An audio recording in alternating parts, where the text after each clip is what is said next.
everybody, this is Neon. Welcome back to Game of the Week. This is actually not a game of this week, this is a game of last week because I didn't get a chance to watch through the event from last week, the Direwolf Digital competitive event that happened, of course. So I went back and I saw some games for it and was able to pick one out for sharing with you today. And this is from the semifinals. It is the Overmaster playing Haunted Highway, which is kind of the deck of the event, versus CrankyPanda, who goes on to win the entire thing. So I'm going to start off by talking quickly about the Overmaster's deck. I talked about this extensively last week. There's actually no differences between the two of them that I can see. Maybe there's like one change different, but it's basically the exact same deck. Just, of course, reminding you the contents of the market is Combust, Dark Return, Haunting Scream, Madness, and the Vicious Highwayman, which obviously, you know, it often comes up in the course of these what's the play style videos, given the fact that the market has so many juicy options for it. But yeah, this is the Overmaster's deck. Not a big surprise that he's playing this since it's sort of his style, but we are going to then spend a little bit more time talking about CrankyPanda's list. I am a really big fan of this deck that's put up together by CrankyPanda. This is the first person I've seen where it was playing the deck, and since then it's become a lot more popular on the ladder, and you also see it doing well in the ETS that happened just yesterday as I'm recording this, and it's really just about hitting your opponent with a bunch of card quality. There's a little bit of synergy throughout the deck in various ways, but at its core, this is a deck about massive card quality, Rizon, Akaria, Cookbook, Vara. Like, it's just trying to take over the game in those sorts of ways. This particular build of the deck, in my opinion, has some minor things I would change.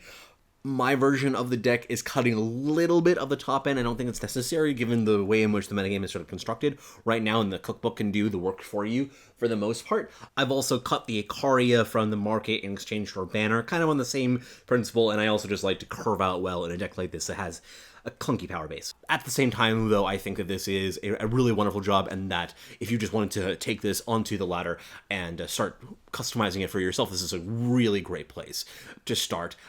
Given the nature of how this game ends up working out, a couple cards I want to point out. One of them is Devastating Setback, really powerful in this matchup as you can wipe out all of your opponent's little duders. But also, I just want to note that the opponent isn't going to be able to see, like, doesn't know what you're playing. That this is a disguised, a blind deck list event. So given that, that actually makes a big difference here, since CrankyPanda's deck is the more unknown of the two, and while we know that, for instance, CrankyPanda is playing 4 Vara, 2 of Saturday Maidens, so 4 6-drops, that's actually kind of an important point in this, and has this more mid-range feel to it. Overmaster doesn't know that. So that's all I wanted to say about this deck. This is really wonderful. There'll be a link to it in the description if you want to go check that out and try it out on ladder. But we're going to get into the game shortly. But before we do, I just want to let you know that, of course, we are partnered with Ink Gaming. You can find all sorts of wonderful custom and creative gaming accessories on the website. There's a code for it below, like a link that you can use, and you can also use the code a+space12 to save 12% off your order, and it helps support our website as well. So really appreciate it for people who've been doing that. I know there have been a number of people who've been using that code, and I really, really appreciate it. And hopefully there'll be actually some more merchandise that's A-Space specific that's going up onto the site shortly. But with that, let's get into the game. Okay, so we actually already see some interesting stuff going on. CrankyPanda's having some influence troubles to begin with, and that might throw Overmaster off the scent a little bit as to what's going on here. Not having access to the Justice might make these early turns look like CrankyPanda might be playing a different deck than they actually are. In this case, though, we have the opportunity to quarry here, help to try and find the Justice, influence. It doesn't hit it, but it does get deeper into the deck, which is, of course, important. Really good decision to do this as opposed to Sabotage. Sabotage is also better when you have a wider range of targets to hit and get more information about your opponent's hand. So it's nice if you can delay it, especially against a deck like this where you know that they're going to have spells in their hand for a really long time. So good play there. Overmaster decides to develop the Crunch in this position, which is, I think, correct over the Champion of Fury. It's usually better to develop these non-charge units first. CrankyPanda now is going to be able to sabotage the opponent, and it's definitely, in my opinion, correct to do this first, as opposed to using the devastating setback. Setback obviously has multiple applications in this matchup, and being able to both just see what your opponent's up to right now and then be able to decide what to do with the devastating setback later is nice. Setback, though, does get hit by the shakedown. Obviously, the Vanquish isn't going to be the target here. This moment is kind of interesting, though, in that it gives a little bit of information about CrankyPanda's hand to the opponent, and it's hard to know exactly how much to read into it, though, given the fact that you're only seeing the 3 cost or less cards. Champion of Fury comes down. This is a really important point, though, in the overall game. This is going to be one of the moments that I return to at the end here, since Crunch has the infiltrate that's able to get through and is deciding what to discard here. You could go for one of your charging units. You have the Merchant, which of course represents a whole range of different values, but throwing out that Combust, though, does mean that you have access to the Berserk on Crunch, which is a wonderful ability to have, especially in this deck that uses so much of this big chunks of damage types of effects. CrankyPanda, unsurprisingly, responds with the Statuary Maiden here. This then puts the Overmaster under a particularly uncomfortable position where they have to find something to address this, given the fact that you can't really have this on the board against while playing in this kind of deck. It's going to really shut down a lot of what you can do. The decision is to mark it for a Combust and then combust a Maiden. But of course now there's just much less access to the combusts for the Overmaster, since threw out the first one and then used the one in the market. So there's going to be some awkwardness as a result of this. But you have your opponent down to a total of 9, which is not a lot. Very attractive life total there in this position. CrankyPanda, though, draws basically the perfect card in this position. I have a hard time imagining one that would be better here. If you have an idea of a better card in this exact situation, I'd be interested to hear it. But right now we get the Vara out. Decision actually for the Overmaster of whether to sacrifice the Crunch or to let the Vara become a 5/6. And part of the reason why is that Crunch now has the Reckless ability, so it's going to be attacking into this 5/6. And maybe the idea was that you had to rely on drawing a removal spell for it. Right here, you had to draw a Combust or a Permafrost, and you said, like, okay, that's my only way of winning the game, I guess.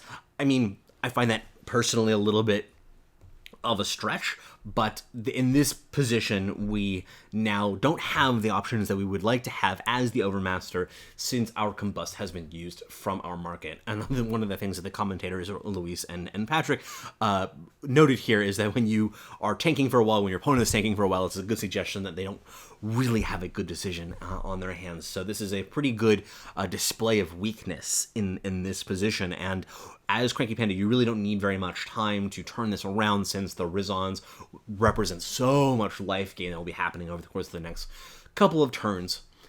Overmaster continues to tank on this decision of what to end up doing. Is going to end up sending the Queen, I believe, back to the market. Yeah, and get a Haunting Scream, which is a really powerful and versatile card, especially since you are losing this Crunch. If you're able, there's probably a good number of different positions and play lines of play that could come up afterwards in which you can set up a lethal with that Berserk threat. Unfortunately, though, with these Rizons, that's going to take a lot of that off the table. This takes down the 2/1. Now Vara is able to come in, gain some life, and as I mentioned last week, the Haunting Scream deck, this particular variety of it, really ends up feeling like a burn deck at a certain point. And there's a lot of games that's how the play pattern ends up working out. And as a result of that, as soon as your opponent starts gaining some life, you're in a huge hole here. So the fact that Panda is going down to 9 is already back up to 22, and this is even before he's played that second Rizon, is really important and really quite the struggle to get back into this. Overmaster, though, is going to consider their options very carefully, see if there is a line that they can come up with from this position. Basically, though, I think that from this point forward, there's just no getting back into the game. Like, there's just no tools that are available here in the hand in order to do this, especially given the fact that the combust in the market is already gone. So I'm actually going to skip through some little bits of these last couple turns here. Both CrankyPanda and the Overmaster think very carefully for these last couple turns to make sure there's nothing left on the table of how Overmaster can win, but ultimately things kind of turn out how you would more or less expect, where CrankyPanda bashes his opponent's head in with giant lifesteal units and brings them out of any sort of possible lethal combination range. But, I mean, obviously it's important to do that carefully, but that'll do it for this game, and let's return back to that moment with Crunch that I think ended up being a really pivotal moment in the game. So this is, of course, in my mind, the biggest decision point of the entire game of how things end up turning out. So this is when Crunch has infiltrated CrankyPanda, and now the Overmaster decide what to discard. I think that this is a really hard decision, genuinely very difficult. And what I'm actually going to do is sort of do a branching path sort of analysis of say, what would have happened if we get a different decision here, and how would the game turned out? And in some respects, this will help us, I think, decide whether or not this is a good decision or not. So I'm just going to focus right now on an alternative decision, not give tons of justification, and then kind of come back afterwards once again to discuss this position once again. So the hand we see right here on the right hand side, I'm going to say we're going to discard the Highwayman. Say this is a little bit redundant with the Champion of Fury and the Merchant, which has access to another champion, the Highwayman in the market. We say that we need that combust. I know that doesn't give you the Berserk bonus, but let's just say that we're going to do that for now and see how things turn out in the next turn.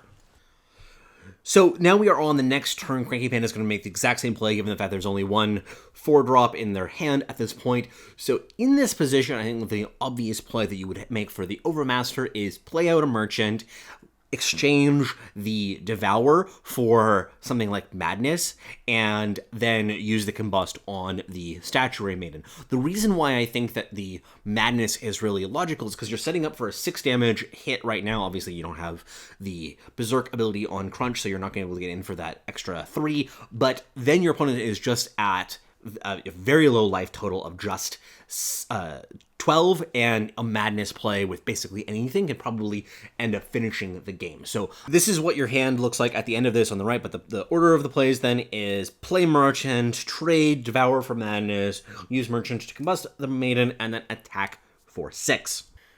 Okay, so we are now at the next turn, and the composition of our hand is Merchant, Champ, Madness, and Queen for following everything that's happened. And we still have the combust in the market still, by the way. So actually, in this position, had we taken this line, our opponent would have been dead to any blue source, any primal source, or any undepleted power, because if we play undepleted power, Madness the Vara, play the champion from our hand, we can kill them, or any primal source that's even depleted would have powered up our champion of Fury. So this kind of shows the line of what's possible when you are playing for damage this entire time, that the Madness can lead to those sorts of kills, which is part of the reason why I would want to pick it up in that situation. Now, we didn't draw that, though, so I think then that our line of play from this situation is probably play the Merchant, we then throw away the Queen, and use the combust on the Vara, attack for another 6 damage, sending our opponent down to 6, and leaving us with Madness, Champ, and that's it in hand right now.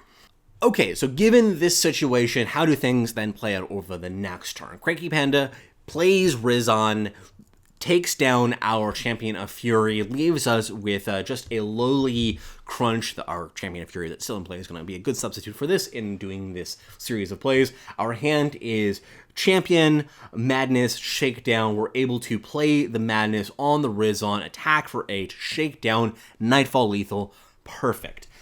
Now, it might look like the Overmaster would have had to gotten lethal in this situation, that they had to get lucky in order to get this lethal. It wasn't actually that lucky. There were a number of other draws that would have given the lethal as well. In addition to the shakedown, if we could have drawn a undepleted power, that would have powered up allowed us to play the champion and the madness in the same turn. Also, we could have drawn a torch. Just that would have also done it as well. So it wasn't that unlikely of a draw. There's probably like a third or something like that of the cards in the deck that would have led to a lethal there. But I mean, this was also like basically this was the worst case scenario in this of the series of plays that we saw here.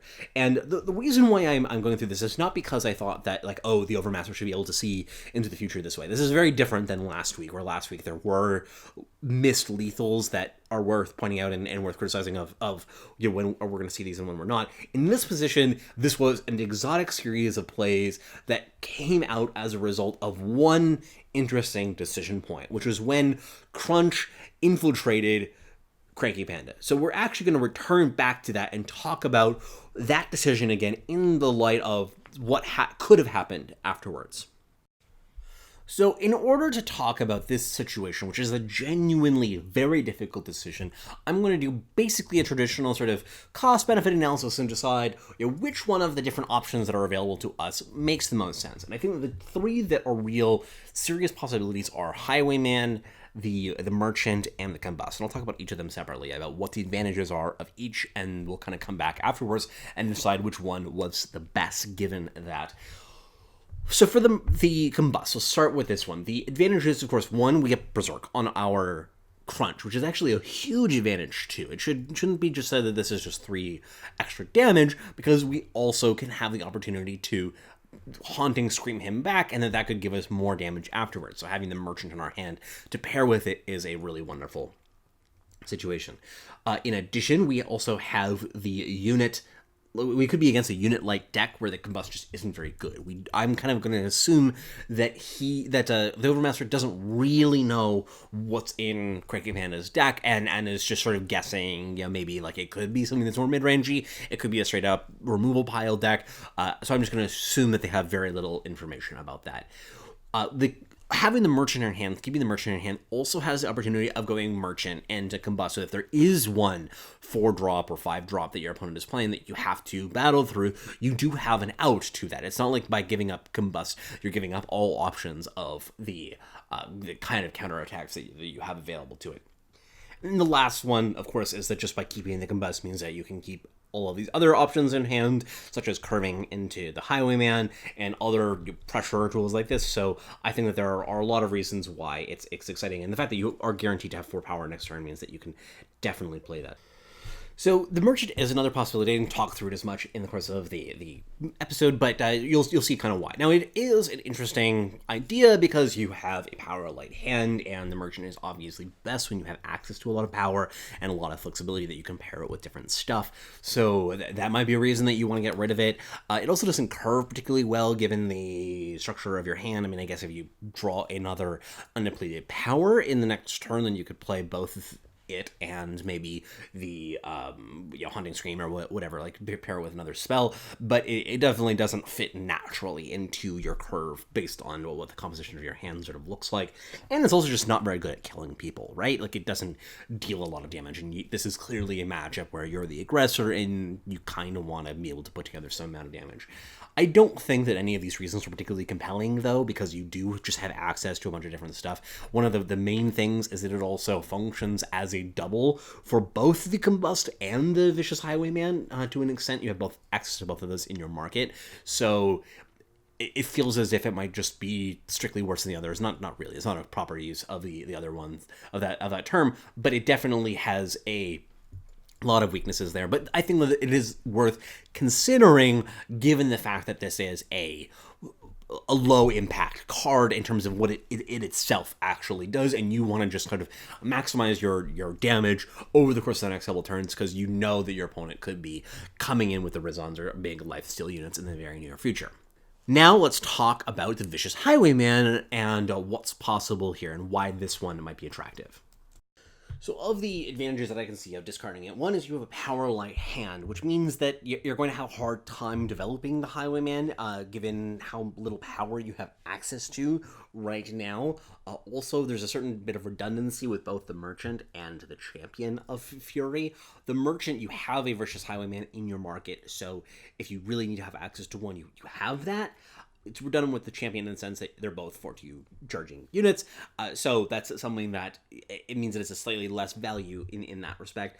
By getting rid of it as opposed to other possibilities means that you have more removal that you have access to, so you are going to be better against a draw that has a chain of units that's going to be happening afterwards from here. Having it in the Void is actually a bit of a combo with Scream if you happen to draw that, because right now you have nothing in your Void that's actually interesting to play with.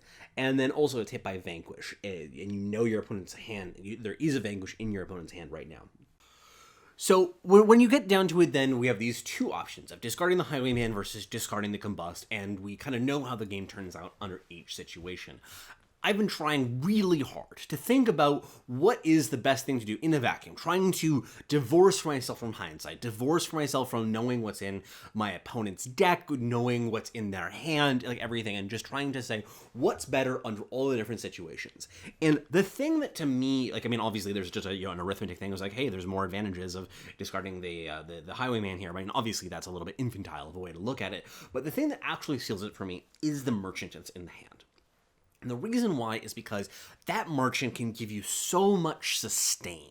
And the main advantage of this Highwayman keep is that you are going to have better sustain against removal. And if you're playing against a removal heavy deck that happens to have a lot of it in hand, there's a good chance that they don't have a lot of it in hand because you had a little bit of information about it earlier from your discard spell that you used, but then not a lot.